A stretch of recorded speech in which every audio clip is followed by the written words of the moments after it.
예, 시황 브리핑 방송 시작하겠습니다. 경기 둔화 그리고 프랑스 리스크가 불거지면서 미증시는 좀 혼조로 끝나는 그런 모습을 보였고, 브로드컴, 어도비, 엔비디아 이런 종들이 강세를 보이면서 나스닥은 이번 주 5일 연속 다 올라가는 그런 모습을 보였습니다. 근데 사실 이 종목들 빼면 하락 종목 수가 일방적으로 많았기 때문에 미증시는 전체적으로는 좀 조정이었다 이렇게 보는 게 합리적인 것 같습니다.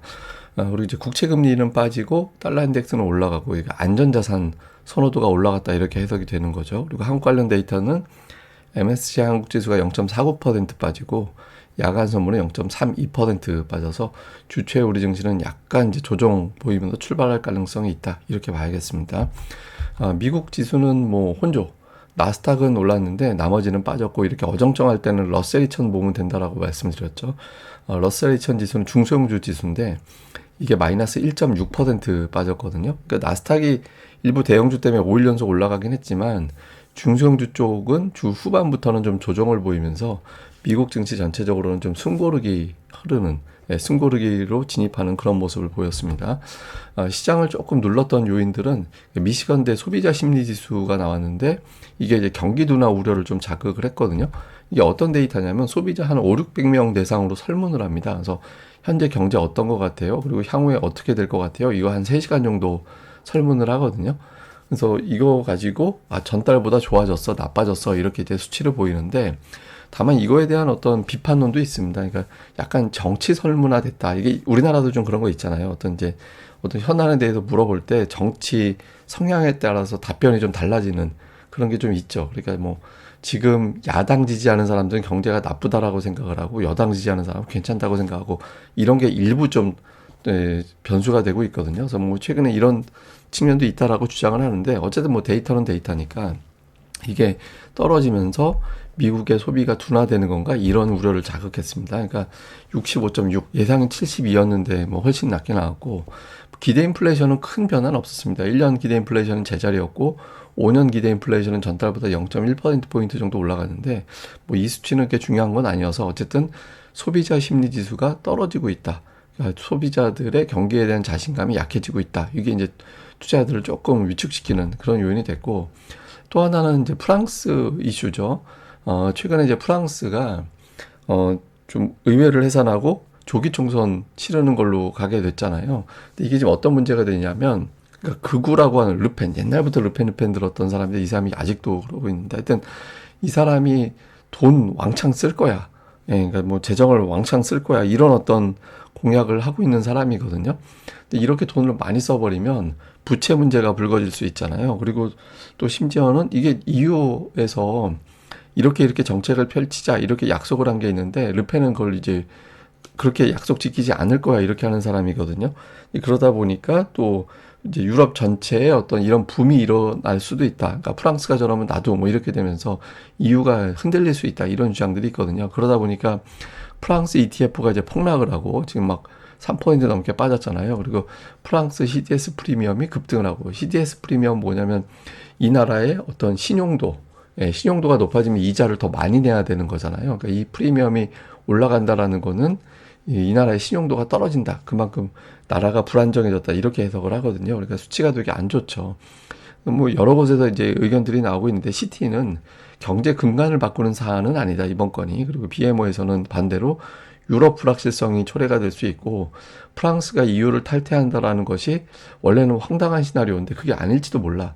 이런 경고를 하고 나섰습니다. 근데 이게 돌이켜보면 유럽 문제를 핑계 삼아서 한 번씩 금융시장 흔드는 사례는 되게 많았거든요. 예전에 이제 그리스 문제부터 시작을 해가지고 영국이 이제 탈퇴하면 유럽연합 탈퇴하면 엄청난 사건이 날 것 같이 흔들기도 했었고 불과 몇 년 전에는 또 영국의 재정 문제 불거지고 그런 적이 있었잖아요. 그러니까 그때 이제 단기로는 한 번씩 이렇게 시장을 흔드는 재료로 작동하긴 했습니다. 근데 근본적으로는 금융시장 금융 위기로 끌어간 적은 없었는데 어쨌든 단기적으로는 조금 시장에서 주목하는 재료가 됐죠.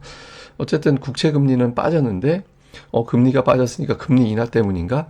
이렇게 생각할 수는 있는데 달러 인덱스는 올라갔잖아요. 그래서 지금 안전자산을 사람들이 선호하고 있다. 이렇게 봐야 되죠. 근데 어쨌든 우리 입장에서는 두 개, 금리 내린 건 반갑고 달러가 올라간 건 부담스럽고, 그러니까 시장에 좀 변동성이 나오겠구나 이렇게 인식하면 될 것 같습니다. 특징적으로는 이제 어도비 같은 종목이 이제 급등을 하면서 지수에 좀 영향을 줬는데 이게 AI 관련돼서 올라간 거거든요. AI하고 연결이 되는 프로그램을 팔았더니 그게 잘 팔리더라. 뭐 하여튼 이런 거잖아요. 예, 그리고 이제 테슬라는 급여 패키지가 통과됐음에도 불구하고 근본은 자동차가 잘 팔려야지 뭐 이런 쪽으로 이제 돌아가면서 주가는 좀 부진한 그런 모습을 좀 보였고 엔비디아는 오늘도 올랐습니다. 엔비디아, 브로드컴 이런 종들이 올라가는데 시가총액 경쟁이 대단하죠. 지금 시가총액 빅3 경쟁을 보고 계신데 뭐 마이크로소프트 3.28조 달러, 애플 3.25조 달러, 엔비디아 3.24조 달러. 이게 뭐 하루 만에 다 뒤집힐 수 있어요. 그래서 이게 좋은 쪽으로 경쟁 벌이면 좋은데 못난 쪽으로 그러니까 막 떨어져 가지고 시가총액 순위가 바뀌고 이래 버리면 좀 골치 아파지는 거죠. 근데 어쨌든 시총 빅3가 굉장해졌다. 지금 시가총액 경쟁이 뭐 이것도 주목받. 미국에서는 자주 언급이 되는 내용인 것 같습니다. 시장에 대한 또는 여러 가지 코멘트를 정리해 보면 오스틴 글스비는 5월에 CPI, PPI 수치가 좋았다. 근데 이후에는 더 많은 진전 확인이 필요하다. 그러니까 더 많은이라는 표현한 걸로 봐서는 그러니까 뭐 7월에 뭐 금리 내리고 그러지는 않을 것 같고 어쨌든 뭐 9월이냐 11월이냐 이렇게 되는 것 같고요. 로레타 메스터는 이제 인플레이션 수치가 지속 내려가 줘야 이제 인하가 되지 당연한 발언인데 로레타 메스터는 이제 임기를 마무리합니다. 이게 나이가 65세 넘어가면 이제 더 이상 지역 연은 총재를 할 수가 없거든요. 그래서 대표적인 어떤 매파적인 사람이었는데 이 사람이 이제 임기를 끝내게 되죠. 이것도 하나의 어떤 변수가 될 것 같긴 합니다. 그 다음에 이제 뱅크 오브 아메리카에서는 미국의 성장주 펀드에는 자금이 유입되는데 가치주 쪽은 유출이 되고 있다. 그래서 종목별 차이가 좀 많이 나는 것 같아. 이런 주장을 했고요. 또 일부에서는 이제 미국에 대한 어떤 경제 이런 것들 얘기하면서 연착륙은 좋게 보이긴 하는데 다만 연준이 너무 고금리를 유지한다라는 거에 대한 불안함이 있어서 이것 때문에 경기 둔화 뭐 이런 이야기가 나오고 있는 것 같다. 뭐 이런 주장도 일부에서는 제기가 됐습니다. 자, 미증시가 최근에 보면 지수는 좋잖아요. 근데 실질적으로는 빠지고 있다 이런 주장도 있거든요. 이게 뭐냐면 지수는 이렇게 신고가인데 이제 12주 최저치, 그러니까 3개월 동안 최저치를 경신하는 종목의 비율이 13%까지 올라갔다라는 거예요. 그 각도도 이게 조금씩 올라가는 각도잖아요. 그래서 미국은 되게 차별화되고 있고 하락한 종목이 많아지고 있다. 그리고 앞으로도 이런 장이 좀 꺼지진 않을 것 같은 게 제가 이제 어제 그 말씀 드렸죠. 변동성 지수가 12 밑으로 가면은 이게 약간 과매수라서 하락하는 종목이 늘어나고 증시가 좀 흔들리는 경향이 있다. 하필이면 지금 프랑스 얘기가 나와서 또 그런 것도 있긴 한데 어쨌든 요건 제가 그 내용에 대한 설명은 올려놨거든요.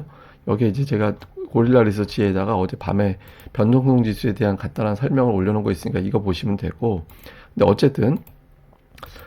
어쨌든 이제 조금 단기적으로는 미증시도 좀 흔들리는 그러니까 너무 태평성대를 맞이해서 그동안에 너무 좋았잖아. 그러니까 너무 좋으면 한 번씩 흔들리더만 그러니까 이런 어떤 생각을 하게 되는 시점이 됐거든요. 그래서 뭐 조금 그러니까 재료에 대해서 민감해지는 그런 시기가 왔다 이렇게 봐야 될 것 같습니다. 그 다음에 이제 그렇지만 이제 시장이 터무니없이 빠지지는 않게 되는 게 일단 물가가 안정이 됐잖아요. 그리고 이제 뭐 좀 나눠서 서비스 쪽, 상품 쪽 이렇게 놓고 보면 상품 쪽은 마이너스로 밀려 있고 서비스 이 파란색 선이 이제 서비스인데 서비스가 쉽게 마이너스로 잘 안 내려가고 플러스권이 유지가 됐었거든요. 근데 지난달에 제로였어요. 그래서 제로였기 때문에 물가가 내려가면 어쨌든 연준이 금리를 내리는 인하 카드를 쓸 수 있어서 이런 것들은 좀 시장을 지탱해주는 그런 요인이 될 것 같다. 뭐 이렇게 돼서 뭐 터무니없이 빠지거나 그렇게 되진 않고 그냥 치고받고 하는 정도? 뭐 그 정도로 보면 될 것 같습니다. 우리나라 관련된 지표는 MSCI 한국지수가 0.49% 빠졌고 그다음에 야간 선물이 0.32% 빠졌고요. 환율은 1383원. 사실 환율 위치가 별로 좋은 위치는 아니거든요.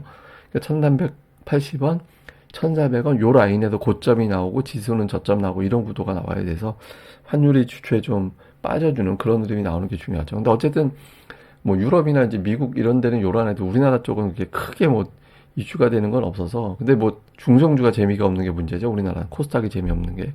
그래서 어쨌든 시장은 뭐 이렇게 엄청나게 좋은 것도 뭐 되게 나쁜 것도 없이 그냥 좀 제외 민감하게 등락이 반복하는 정도 이렇게 봐야 될 것 같습니다.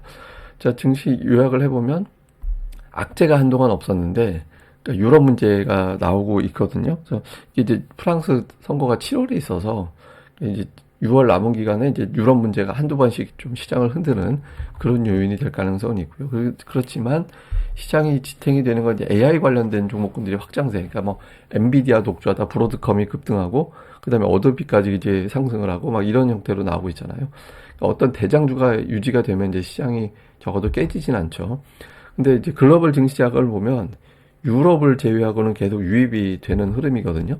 근데 이게 이제 어떤 변수가 되는지, 일단 금리가 빠진 건 외국인들 한국 증시 매수 요인인데, 프랑스 문제가 불거지면 유럽계 자금이 좀 매도하는 그런 상황이 만들어질 수도 있거든요. 이게 이제 그런 문제까지 제기가 될지 안 될지, 이거 주초에 만약에 외국인들이 판다면 유럽계 자금이 빠지는 거다, 이렇게 해석될 수 있습니다. 그래서 요 문제 보자. 근데 뭐 전체적으로는 그렇게 심각한 재료가 나온 건 아니어서, 이거 조금 거슬리는 재료 등장했는데 아직까지는 그 정도로 보는 것 같아요. 그래서 뭐 이렇게 겁먹을 정도는 아니고 좀 변동성 요인으로 만들어진 것 같다, 이 정도로 보시면 될 것 같습니다.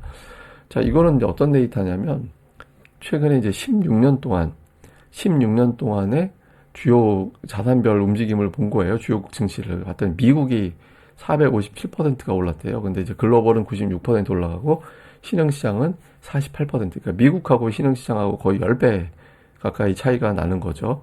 이렇게 차이가 나서 이제 미국 주식이 짱이다, 뭐 이런 이야기를 하고 있는 건데, 이게 그럴 수밖에 없는 게, 이제 미국은 그 금융이 발달한 나라고 또 소비가 경제 70%니까 소비를 부양시키기 위해서는 뭐 제조업을 활발하게 만드는 것보다 이제 금융시장을 활성화시켜 가지고 거기서 돈 벌고 거기에 돈 쓰고 이런 구조 만드는 게 좋거든요. 그래서 미국은 체계 자체가 증시가 활성화되는 쪽으로 갈 수밖에 없는 것 같아요. 근데 상대적으로 우리나라 같은 경우는 이제 제조업이 발달을 했죠. 그래서 주식시장 이런 데서 좀 돈 벌게 해줘야 되는데, 우리나라도 제조업이 계속 발달하게 만들 수는 없잖아. 언제까지 뭐 삼성자, 현대차 파는 거 가지고 나라 경제가 그대로 쭉 비중 없게 유지될 수는 없잖아요. 그래서 우리나라도 좀 주식시장에 대한 어떤 관심을 좀 가져주고, 좀 개인 투자들이 하지 말자라는 건 좀 안 하고 좀 도와달라는 건 도와주고, 이런 구조가 좀 만들어지는 것도 현실적으로는 되게 중요한 변수가 될 것 같습니다.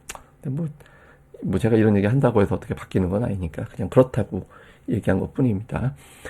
예, 그럼 또 오늘 하루 또 주말 잘 보내시고요. 저는 다음 방송에서 뵙겠습니다. 이 방송 구독하기와 좋아요, 예, 꼭 좀 부탁드립니다. 저도 뭐 증시 부양을 위해서 하다못해 뭐 머리라도 어떻게 스타일 변화라도 주려고 하니까 여러분들 모두 기운들 내셨으면 좋겠습니다. 감사합니다.